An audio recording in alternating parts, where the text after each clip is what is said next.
Live Fire Pistol Rifle Training เทคนิคการยิงปืนพกและไรเฟิลหรือปืนเล็กยาวจู่โจมด้วยกระสุนจริงในเวลากลางวันและกลางคืนเป็นส่วนหนึ่งของหลักสูตรสมาชิกชุดรบ Combat Team Member Course ที่จัดขึ้นที่สนามฝึกเหล่ารบและซ่อมบำรุง Combat Arms Training and Maintenance Range ที่ฐานทัพอากาศเดวิสมอนตันรัฐแอริโซนาหลักสูตรฝึกอบรมระยะเวลา2 เดือนและเป็นหลักสูตรคุณสมบัติที่กำหนด5 ระดับสำหรับ Pararescuemen พลร่มกู้ภัยจาก U.S. Air Force กองทัพอากาศสหรัฐที่จัดโดย 68th Rescue Squadron ฝูงบินกู้ภัยที่ 68 Airmen ที่ได้รับมอบหมายให้เข้าร่วมหลักสูตรสมาชิกชุดรบได้รับคำแนะนำจากผู้ฝึกสอนวิเคราะห์และฝึกฝนในระหว่างการฝึกณ Davis Mountain Air Force Base Arizona 26 มิถุนายน 2020 CTMC เปิดโอกาสให้ทหารอากาศจากหน่วยค้นหาและช่วยชีวิตในพื้นที่การรบ Combat Search and Rescue ได้ฝึกฝนทักษะที่หลากหลายในช่วง2 เดือนการฝึกเพื่อปฏิบัติภารกิจที่ไม่ล้มเหลว Airmen ที่ได้รับมอบหมายให้เข้าร่วมหลักสูตรสมาชิกชุดรบฝูงบินกู้ภัยที่ 68ทำการฝึกพลแม่นปืนการรบและยุทธวิธีหน่วยขนาดเล็กตั้งแต่วันที่ 24 มิถุนายน ถึง 1 กรกฎาคม 2020 CTMC เป็นหลักสูตรฝึกอบรมระยะยาว 2 เดือนที่ออกแบบมาเพื่อฝึกฝนเจ้าหน้าที่ Combat Search and Rescue ด้วยทักษะที่หลากหลายที่ใช้ในการปฏิบัติภารกิจให้สำเร็จพลแม่นปืนการรบและยุทธวิธีของหน่วยขนาดเล็กได้รับการออกแบบมาเพื่อให้ผู้เรียนได้รับการยกระดับอาวุธและยุทธวิธีที่รวมเป็นหนึ่งซึ่งสอนทั้งแบบทั่วไปและโดยพลเรือนมืออาชีพ U.S. Air Force Master Sergeant Dustin Goski พลร่มกู้ภัยฝูงบินกู้ภัยที่ 68 กล่าวยุทธวิธีที่ดีคือกุญแจสำคัญในการจัดหาเจ้าหน้าที่ค้นหาและช่วยชีวิตในพื้นที่การรบที่ดีที่สุดสำหรับกระทรวงกลาโหมการฝึกอบรมนี้เป็นรากฐานที่สำคัญในการสร้างความมั่นใจ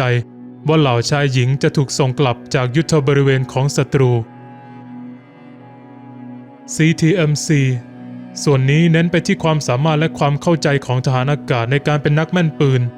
ทั้งปืนไรเฟิลและปืนพกรวมถึงการเรียนรู้ยุทธวิธีของหน่วยขนาดเล็กที่รวมถึงการลาดตระเวนการเข้าตรวจค้นและการเคลื่อนที่ CTMC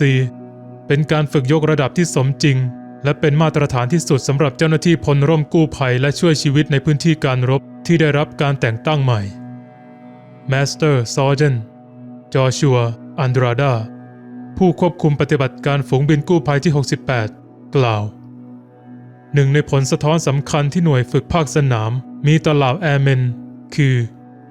เราให้ความสำคัญกับเนื้อหาหลักสูตรและการถ่ายทอดเรามีความสามารถถ่ายทอดประสบการณ์และประสิทธิภาพของแต่ละบุคคลเพื่อให้มั่นใจว่าผู้เรียนแต่ละคนได้สัมผัสกับมาตรฐานที่พัฒนาขึ้นจากการวิเคราะห์ภารกิจในโลกแห่งความจริงของเราในการทำสิ่งนี้ให้ดีเราลดความเสี่ยงในการปฏิบัติภารกิจด้วยการเสริมความมั่นใจในการจัดทัพของเราด้วยพลร่มที่คอยสนับสนุนทั้งทางด้านซ้ายและขวาที่ได้รับการฝึกฝนมาอย่างดีเพื่อให้คนอื่นๆมีชีวิต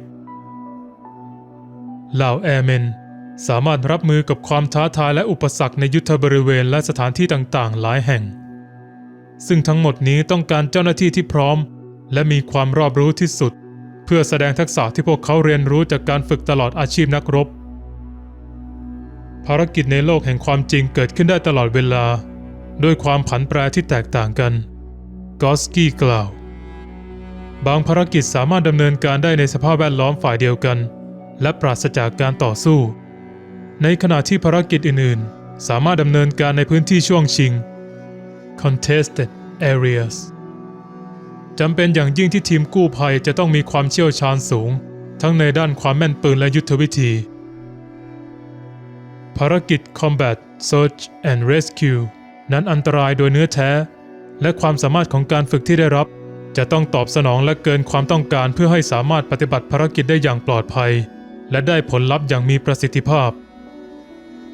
เหล่าแอร์แมนได้รับการฝึกฝนเรียนรู้และปรับปรุงตนเองอย่างต่อเนื่องเพื่อให้มั่นใจว่าพวกเขา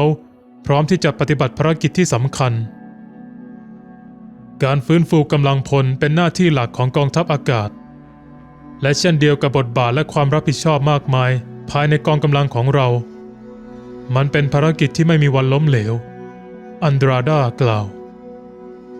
นอกจากนั้นการมีทักษะความรู้ความสามารถที่จำเป็นสำหรับตำแหน่งหน้าที่ของเราถูกปรุงแต่งด้วยสิ่งที่จับต้องไม่ได้เช่นสัญชาตญาณการตัดสินใจอย่างเฉียบแหลมและการอุทิศต่อหน้าที่ที่ได้รับการพิสูจน์แล้วบุคลากรของเราคือสิ่งที่ทำให้เราเป็นศูนย์กลางแห่งความเป็นเลิศ